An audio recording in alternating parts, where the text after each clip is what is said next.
Uhawe ikaze mu kiganiro inyigisho za Bibiliya.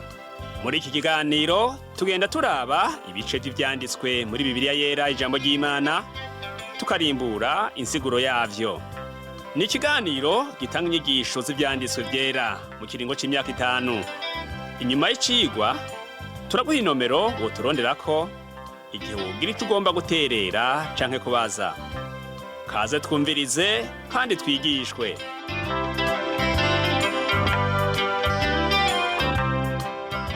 Nshuti nawe mugenzi mukunzi washimye kubana natwe muri kino cigwa c'inyigisho za Bibiliya usanzwe utegurirwa n'ishirahamwe Transworld Radio mu Burundi.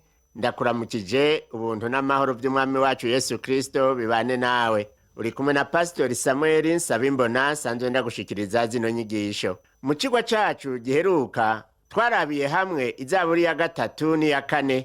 Umunsi tukaba dushishikara n'izaburi ya 5 twari twatanguye. Turaja rero guhera ku murongo w'8 dushishikare tugeze kuri zaburi y'8 umurongo wa 2. Ndakwibutse yuko ku murongo w'indwi wa zaburi ya 5 Dawidi yirata ubwishi bw'imbabazi z'Imana. Ku murongo w'8 nawo dutanguriye ko icigwa cacu, Dawidi uwo munsi asenga avuga ati: Uhoraho we, undongore mu kugororoka kwawe kubw'abandyamiye, utumbereze inzira yawe imbere y'amaso yanje. Ku murongo wa 9 naho Dawidi arashishikara avuga ati: kuko atakuri kuri mu kanwa kabo, mbere muri bo ni manga, imihogo yabo ni imva zirangaye, bahemanisha indimi zabo. Mu yandi majambo Dawidi avuga ati: abansi baguma bansugereje bagomba ngo nyerere ntembe, ariko jeho nipfuza guha Imana icubahiro nkaguma mu kugororoka kwayo. Muri iyi mirongo rero y'8 na 9 Dawidi asenga asaba Imana ngo imurongore, imugumize mu kugororoka, yongere imurinde kunyerera no gutemba. Asenga Imana avuga ngo: utumbereze inzira yawe imbere y'amaso yanje, kuko atakuri kuri mu kanwa kabo, imbere muri bo ni manga, imihogo yabo ni imva zirangaye. Amajambo nk'aya Pawulo nawe nyene yarayakoresheje mu ikete yandikiye Abaroma mu gihimba ca 3 umurongo wa 13 ahavuga ati: imihogo yabo ni imva zirangaye, bahendahendanishije indimi zabo, ubumara bw'inzoka buri mu binyigisho vyabo. Ngo indimi zabo ntaco zibanga, ukuri umenga ntibazi ico arico, kandi bakavuga gake. Rero ku murongo wa 10 kugeza ku wa 12 wo muri zaburi ya 5 Dawidi ashishikara gusenga avuga ati: Mana, batsindishe imigambi yabo nibatemvye, ubahinde kubw'ubwishi bw'ibicumuro vyabo, kuko bakugararije. Niho abakwishimiye bazonezerwa, umunezero uzobatera guhora bashira amajwi hejuru, kuko bakingiye. Kandi n'abakunda izina ryawe bazonezererwa muri wewe, kuko uzoha umugororotsi umugisha, Uhoraho uzomukikiza imbabazi nk'inkwinzo. Isengesho nk'iri Dawidi yatanze biboneka ko arigira kubera ko asugerejwe n'ibibi hirya no hino. Mu gusenga kwiwe rero Dawidi asaba kurongorwa n'Imana kugira ngo inyifato ziwe ntizitukishe izina ryayo. Ku murongo wa 10 naho umwanditsi w'iyizaburi ariwe Dawidi asaba Imana gutsindisha abasi biwe no gusambura imigambi yabo mibi, mbere ngo abaribo igirira ingaruka mbi. Iri rero ni isengesho rya mbere rigumye, isengesho ry'umuvumo dusanga mu gitabo ca Zaburi, nk'uko tuzobibona neza mu vyigwa vyacu vyo mu minsi iri imbere. Hariho amasengesho Dawidi yagira, hamwe agasaba Imana gukomeza ubutungane mu bwoko bwayo, ahandi naho agasaba Imana ko yogira ico yokora mu bantu bayo, ahandi naho agasaba ko ibacira kwiteka. Kandi amwe muri ayo masengesho yiwe yarumvikana yuko ari amasengesho akaze gose. Yesaya nawe nyene yarasenze amasengesho nk'ayo, aho tubibona mu gitabo c'ukuvugishwa kwiwe igihimba ca 64 umurongo wa 1 n'uwa 2, tukaba tuhasoma amajambo avuga ngo: icomvu gasatura ijuru ukamanuka, imisozi gahindira agashitsi imbere yawe, bikaba nk'uko umuriro ufata inkwi, kandi nk'uko umuriro ubiza amazi, kugira ngo izina ryawe rimenyekane mu basi bawe, amahanga ahindira agashitsi imbere yawe. Imana izocira urubanza abarenga ivyagezwe vyayo, ibasubirize mu nkoko ibihwanye n'ivyo bakoze. Ivyanditswe vyera vyovyo bivuga ngo Imana izobihora. Nshuti yanje mugenzi uri kuranyumviriza, mbega uribuka umugani umwami wacu Yesu Kristo yaciye mu butumwa bwiza uko bwanditswe na Luka mu gihimba ca 18 uhereye ku murongo wa 3 kugeza ku murongo w'8 werekeye umupfakazi yashiriye urubanza rwiwe umucamanza agabitanya. Uwo mupfakazi yashitse avuga ngo njira urubanza runkiza umwasi wanje. Uwo mucamanza amara imisi atemera, ariko hanyuma aribwira ati naho ntatinya Imana kandi singira isoni z'abantu, ariko kuko uwo mupfakazi angoye ndamucira urubanza rumukiza, ngo ntiyamaza imisi yose akanzigiriza. Kandi umwami Yesu Kristo yarongera aravuga ati nimwumve ivy'uwo mucamanza agabitanya yavuze. None mbega Imana ntizocira urubanza rukiza abo yatoranije bayiborogera ku murango no mw'ijoro naho ibatevya? Ndababwira yuko izorubacira vuba.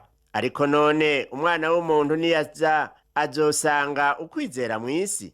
Muri make rero umuntu yovuga yuko Zaburi ya 5 duhejeje kwiga igizwe n'isengesho ryo kuvuma, mu gihe Zaburi ya 6 yoyo tugira dutandukire kwiga ko igizwe n'isengesho ryo gusaba imbabazi no kwihana nk'uko tubisoma kuva ku murongo wa mbere gushika ku murongo wa 4. Haravuga ngo Uhoraho we, ntumpanane ishavu canke ngo nkubitane ishavu.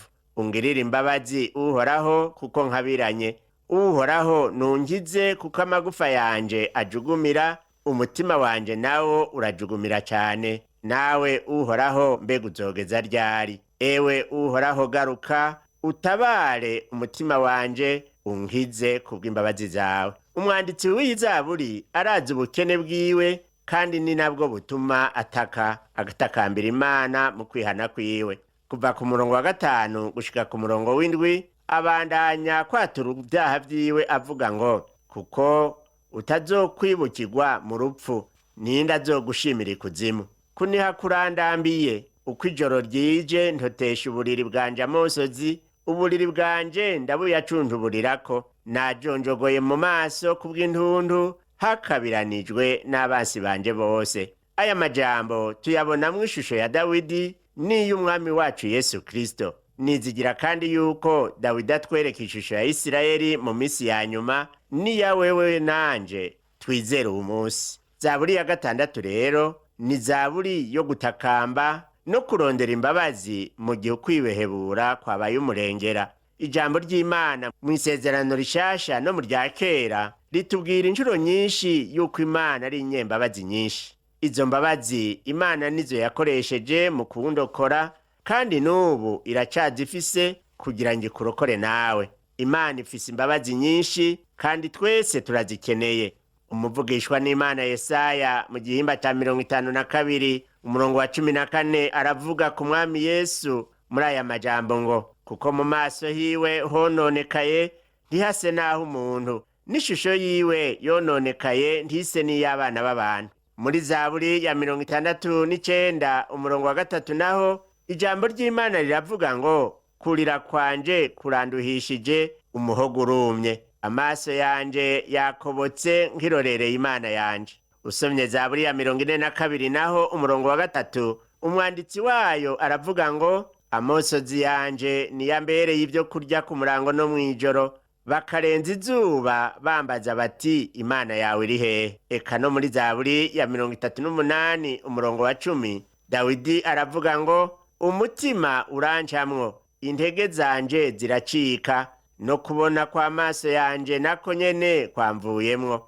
No muri Zaburi ya 88 umurongo w'9 Hemani umwezerahi mu bwenge bwiwe yahawe yaravuze ati ijisho ryanje rirarotse kubw'umubabaro, nama ngutakambira uko bukeye Uhoraho nkakwayira amaboko. Aya majambo yose dusomye namwe mu majambo menshi atwereka ingene mpwemu wa Kristo yavugishijwe ku bizoba kuri Kristo, bikamubabaza ndetse bikanamucisha bugufi. Ubwoko bw'Imana ari ryo hanga rya Isirayeli buzoba bwararokotse mu gihe c'amarushwa ahambaye, nabwo buzoca mu mibabaro ikomeye. Uwu munsi abenshi mu bizera Yesu Kristo bariko baca mu mibabaro itandukanye. Bamwe baratukwa, abandi bagacibwa mu miryango yabo, abandi bakononerwa ibintu vyabo, abandi mbere bakicwa. Hariho n'abandi bagirirwa amabi y'ubwoko butandukanye. Mugenzi uri kuranyumviriza, niwaba uri mu bihe nk'ivyo vyo kubabazwa uzira izina rya Yesu, ntiwihebure kuko ukurikira Yesu Kristo yanesheje imibabaro mweniyo, kandi umenye ko ata mibabaro Yesu Kristo atazi. Nta mibabaro wewe nanje twocamwo Yesu Kristo ataciyemwo, ari naco gituma mbere ashobora kuturemesha mu kuduha intsinzi mu bitugora byose. Ese ukuntu ari ivy'igikundiro kubona twarahawe umwami Yesu Kristo nk'umukiza wacu. Ku murongo w'8 wa Zaburi ya 6, Dawidi asenga avuga ati, mva iruhande mwabakora ibizira mwe, kuko Uhoraho yumvise ijwi ry'amarira yanje. Inyishu y'iri sengesho tuyisanga ku murongo wa 9, nawo ukaba uvuga ngo, Uhoraho yumvise ukwinginga kwanje, Uhoraho azokwemera ugusenga kwanje. Mw'ikete ryandikiwe Abaheburayo mu gihimba ca 5 umurongo w'7 naho dusoma ngo, Kristo mu minsi yabaye mu mubiri amaze kwinginga no gusenga cane, yashoboye kumukiza urupfu, atakamba cane arira, kandi amaze kumvigwa kubwo kuyubaha kwiwe. Imana yacu irumva kandi irishura amasengesho iyo tuyambaje turi mu magorwa. Ngivyo ivyizigiro vyacu. Reka tubandanirize icigwa cacu kuri Zaburi ya 7. Iyi Zaburi y'indwi nayo nyene ni ya Dawidi. Uyisomye neza usanga ihishura ubuhanuzi bwerekeye kugeragezwa no kubabazwa kw'imperuka ku masigarira y'Abisirayeli yubaha Imana mu gihe c'amarushwa ahambaye atigeze kubaho. Zaburi ya 7 rero ni isengesho ryo kwiyamiriza umunyabyaha. Iki cigwa tukaba duhava tukigarukako muri Zaburi ya 8. Raba nawe ingene Dawidi yizigiye ubushobozi bw'Imana mu gusenga kwiwe. Kuva ku murongo wa 1 gushika ku murongo wa 2 muri Zaburi y'indwi haravuga ngo, Uhoraho Mana yanje ni wewe mpungirako. Nkiza abampiga bose ntabara. Ahandi ho bonshishimura nk'intambwe, bontabagura ataho kuntabara. Mbega intambwe ivugwa ko muri aya majambo yo ku murongo wa 2 yoba arindi?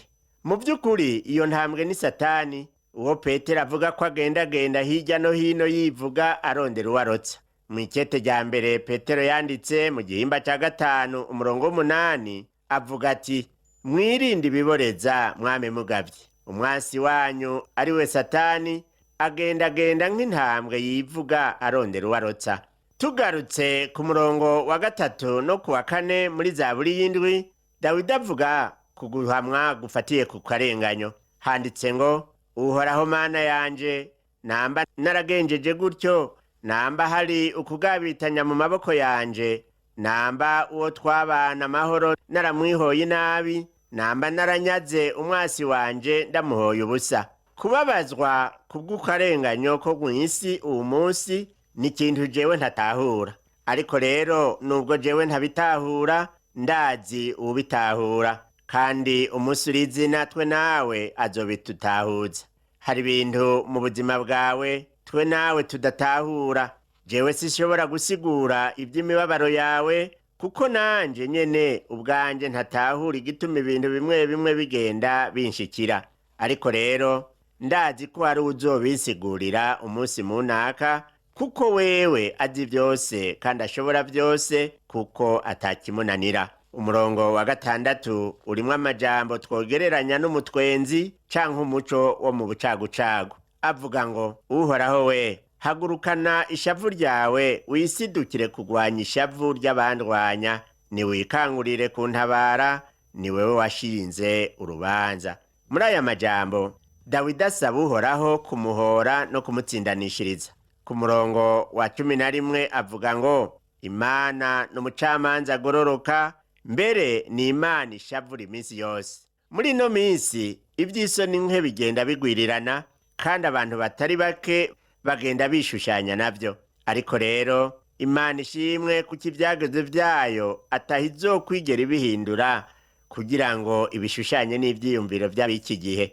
Imana yacu ntihimbagwa n'ivy'isoni nke, ari naco gituma mbere dukwiye kwifatanya na Dawidi mu kuririmba umurongo wa 17 ngo nzoshima Uhoraho nk'uko bibereye ukugororoka kwiwe, nzoririmba ntazira izina ry'Uhoraho asumba vyose. Nshuti yanje mugenzi uriko urakurikira kino cigwa c'inyigisho za Bibiliya, Imana ishimwe kwizorandurana n'imizi icaha n'ububi mw'isi.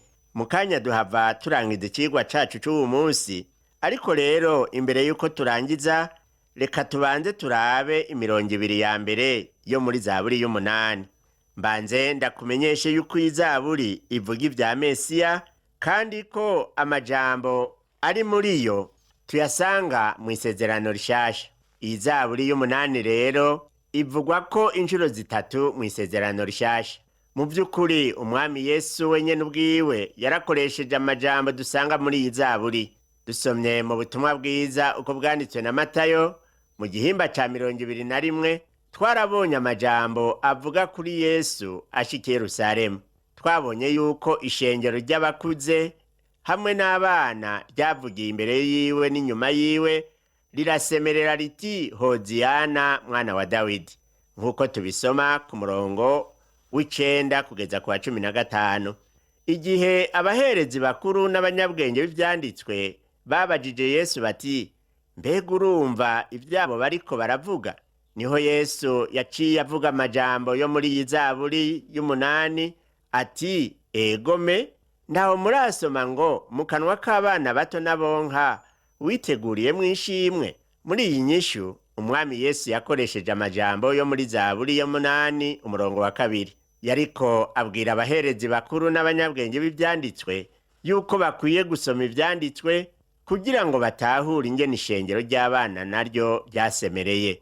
Ayandi majambo yo muri Zaburi y'umunani dusanga mu isezerano rishasha ari mu icete rya mbere Pawulo yandikiye ab'Ikorinto mu gihimba ca 15 umurongo wa 27, akaba yerekeye ukuvuka kwa Yesu Kristo. Umurongo wa 6 w'iyo Zaburi y'umunani uravuga ngo wamuhaye kuganza ibikorwa vy'amaboko yawe. Ayandi majambo yo muri Zaburi y'umunani dusanga mu isezerano rishasha ari mu icete rya mbere Pawulo yandikiye ab'Ikorinto mu gihimba ca 15 umurongo wa 27, akaba avuga ivyerekeye ukuzuka kwa Yesu Kristo.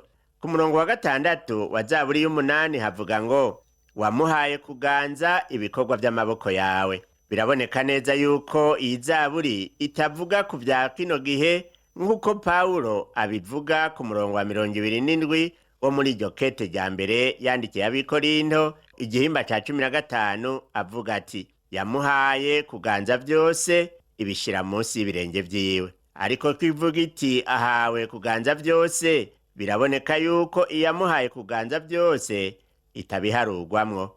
Icibonekeza kandi c'ukuri kuri uwu munsi nuko ibintu vyose bitari munsi y'ibirenge vya Kristo.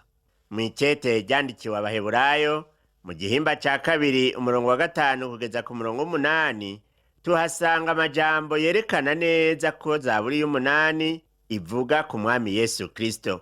Haravuga ngo kuko atari abamarayika Imana yahaye gutwara isi zobaho iyo tuvuga, ariko hari umuntu yashinze intahe ati umuntu niki aho umwibuka, canke umwana w'umuntu aho umugendera. Wamucishije bugufi aba munsi y'abamarayika gato, wamwambitse ubwiza n'icubahiro nk'igitsibo, wamuhaye kugaba ibikorwa vy'amaboko yawe, wamuhaye kuganza ibintu vyose ubishira munsi y'ibirenge vyiwe. Ku Imana yamuhaye kuganza ibintu vyose, ntaco yishigarije itamuhaye kuganza, ariko ubu ntiturabona ibintu vyose biganzwa nawe. Mu by'ukuri twe nawe tubayeho mu gihe ibintu vyose bitaraja munsi y'ibirenge vya Kristo. Zaburi ya 8 rero ivuga ku bihe vyo muri kazoza, aho ibintu vyose bizoba biganzwa na Yesu Kristo umwami wacu. Usomye mu icete ryandikiwe Abaheburayo mu gihimba ca 2 umurongo w'9 haravuga ngo ariko uwacishije bugufi akaba munsi y'abamarayika gato niwe Yesu Kristo, tumubona yambitswe ubwiza n'icubahiro nk'igitsibo kubw'imibabaro y'urupfu kugira ngo ubuntu bw'Imana butuma arogorera umuntu wese urupfu. Zaburi ya 8 rero ni zaburi igira kabiri mu zivuga kuri Mesiya, ikaba itangura ikongera igahera gutyo nyene ngo Uhoraho mwami wacu, erega izina ryawe ni ryiza mu isi yose. Aya majambo nta bucu utafitaniye cyane n'ibihe turimwo, kuko muri ino minsi si bose bavuga ko izina ry'Uhoraho ari ryiza mu isi yose. Ego meniko Imana iravugwa ko hirya no hino, ariko rero ikibazo mfise niki: mbega Imana yoba arigendagendesha ubuzima bw'abayivuga? Nta bantu urumva aho uherereye basigaye bitiranya ibyaha n'umwidegembyo. Nshuti yanje unyumviriza, mbega twe nawe ntidufise uburenganzira bwo kwidegembya, kubaha Imana no kubumbwa n'ibyo dufise hamwe no gushimisha Uhoraho mu byo dukora? Nibyo byonyene bidushikana mu mwidegembyo w'ukuri. Mugenzi, iyo ukora canke uvuga canke ugendagenda, wame wibuka ko Imana ari nyabushobozi, ko ariyo yonyene yaremye byose, byaba ibyo tubona canke ibyo tutabona. Kuva ku kiyaya uzi ugashika ku musozi muremure umaze kubona canke umaze kumva, byose byashizweho n'Imana. Umurongo wa mbere wa Zaburi y'umunani rero n'ubuhanuzi bwerekeye ubwiza buzohishurwa muri kazoza. Ndakwibutse yuko iyi Zaburi y'umunani ishimikira kuri Kristo nk'umwana w'umuntu no ku ntsinzi yiwe y'imperuka. Muri Zaburi ya kabiri twabonye ingene umuntu yagwanijwe n'ingene yagararije Imana. Muri Zaburi ya 8 naho turabona ingene umuntu mu mperuka azohabwa kuganza isi, kandi icyo gihe kizoshikaho izina ry'Uhoraho rizoba ryiza mu isi yose. Muri Zaburi ya 8 ikaba yahawe umukuru w'abaririmbyi bavugira inanga mu ijwi ryitwa gititi. Umushakashatsi umwe mu vyerekeye indimi yavuze ko ijambo gititi ryamuka mu izina Gati, aho Dawidi yasavye indaro igihe yari karahunga umwami Sawuli. Bishoboka mbere ko ariho yaciye yigira kuvuza inanga mu ijwi ryitwa gititi imbere yo gutanguza ubwo buhinga bwo kuririmba muri Isirayeli. Haba muri Bibiliya y'ikilatini canke mu isezerano rya kera mu kigiriki, gititi risobanurwa ubwato. Nizigira yuko bifitaniye isano na Zaburi ya 8 mu kwerekana ubwato bw'imibabaro umwami Yesu yaciyemwo ku bwawe we nanje. Yesu nk'umuntu yarogoreye umuntu wese urupfu, yongera duhongereza ku mururazi wo mu bwato bw'imibabaro. Umuvugishwa n'Imana Yesaya atubwira ko umwami Yesu azoza ava muri Edomu. Mu gihimba ca 63 umurongo wa 3 mu gitabo c'uwavugishwa n'Imana Yesaya haravuga ngo, niganishije mu bwato ndumwe mu bantu bo mu mahanga yose, ata muntu n'umwe twari kumwe, nukuri nabaganishije ibirenge mu ishavu ryanje, ndabanyukuza uburakari bwanje, kandi amaraso yabo yatarukiye ku myambaro yanje, impuzu zanje zose zirayoberana. Aya maraso avugwa ko yatarukiye ku myambaro yiwe, sa yiwe ariko n'ay'abasi biwe. Namba rero wewe mugenzi unyumviriza, amaraso ya Yesu ataca kubwira, ukaba utarakira Yesu Kristo nk'umwami n'umukiza w'ubugingo bwawe, urubanza rw'Imana rurakurorereye. Muri Kristo Yesu honyene niho turonkera agakiza, niho turonkera kutazotsindwa n'urwo rubanza. Zaburi ya 8 rero ni Zaburi ya Dawidi nk'uko twamaze kubivuga, kandi abantu batari bake iyo bayisomye bayibonamwo urupfu rw'umwana w'umuhungu. Abantu mwe nabo bibaza yuko igihe Dawidi yandikiye Zaburi coba cari igihe c'urupfu rw'umuhungu wiwe bavyaranye na Batisheba, canke igihe c'urupfu rw'ikigatanya Goliyati. Zaburi ya 8 kandi ifitanye isano na Zaburi ya 2. Zaburi ya 8 rero ifise isiguro ikomeye wihweje amajambo ayigize. Kuva ku murongo wa mbere kugeza ku wa 2, Dawidi ayivugamwo ngo, Uhoraho mwami wacu, erega izina ryawe ni ryiza mu isi yose. Washize icubahiro cawe hejuru y'amajuru, akanwa k'abana bato n'abonka wagahaye gushimangira inkomezi zawe, gutsindisha abansi bawe, kugira ngo uzibize umwasi n'umuhozi. Dusomye mu butumwa bwiza uko bwanditswe na Matayo igihimba ca 18 umurongo wa 3, tuhabona ingene umwami Yesu yatomoye kuri uyu murongo yo muri Zaburi ya 8. Nigihe Yesu Kristo yavuga ari ngaha kw'isati, ndababwira ukuri, nimutirimbura ngo mucike nk'abana bato, ntimuzoruha mwinjira mu bwami bwo mw'ijuru. Turasoma kandi mu butumwa bwiza uko bwanditswe na Matayo mu gihimba ca 21 umurongo wa 15, aho tubona abana bato aribo basemereye bati Hoziyana mwana wa Dawidi. Ico cari igihe Yesu Kristo yashikiye Yerusalemu n'icubahiro c'igitangaza. Mu vy'ukuri, nubwo gushika i Yerusalemu kwa Yesu Kristo kwabaye ukw'igitangaza, turarorereye nyabuna ukugaruka kwiwe kw'isi, kandi uko kugaruka kuzoba ari ukw'igitangaza gihebuje. Ugushika i Yerusalemu kwa Yesu ni ikimenyetso gito kitwereka yuko Yesu Kristo agiye kugaruka, aje gushinga ubwami bwiwe kw'isi ari n'inganji n'icubahiro cishi. Mu kumurindira kwacu rero, dukwiye guhinduka tukaba nk'abana bato. Ni ukuvuga yuko wowe nanje dukwiye kuvuka ubwa kabiri, tukaba nk'abana bato mu mitima yacu, ivy'ubwibone bikatuvamwo, tukagendera mu kwizera no mu kumvira Imana. Nshuti yanje, tugomba kurangiza kino cigwa cacu c'uwu munsi, ariko ndakwinginga kugira ngo wibaze uko wewe umeze. Mbega wumva waramaze kwitegurira uwo munsi wo kugaruka kwa Yesu Kristo?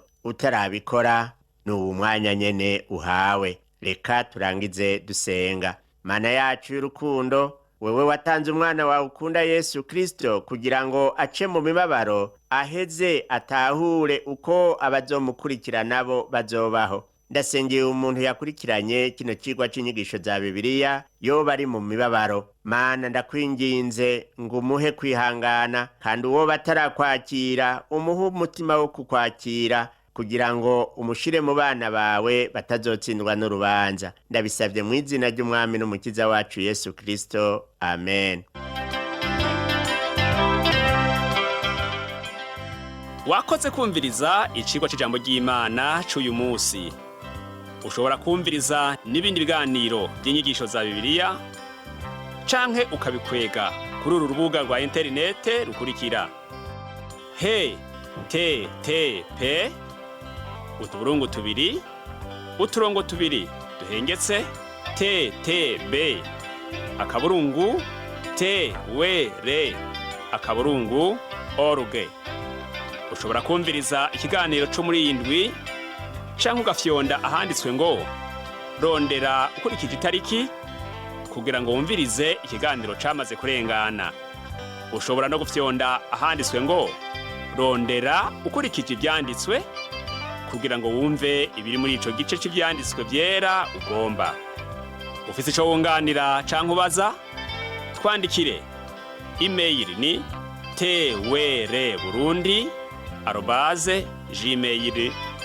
twr@gmail.com. Ushobora kandi kudusanga kuri Facebook yitwa TWR Burundi. Ushobora no kutwakura kuri telefone yo mu biro. Inomero ni 22 24 26 57 mu masaha y'akazi. Canke kuri telefone ngendanwa, inomero ni 69 67 12 77 79 74 19 93. Udusanga kandi kuri Whatsapp, nimero ni 79 38 71 99. Yesu aguhezagire.